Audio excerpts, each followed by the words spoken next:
देखते होता हमारे उड़हिया बैठी के पिपरा के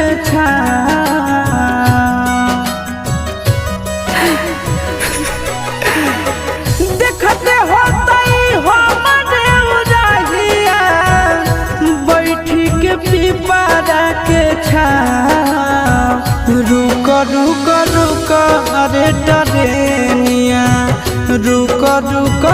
रुक रे टरेनिया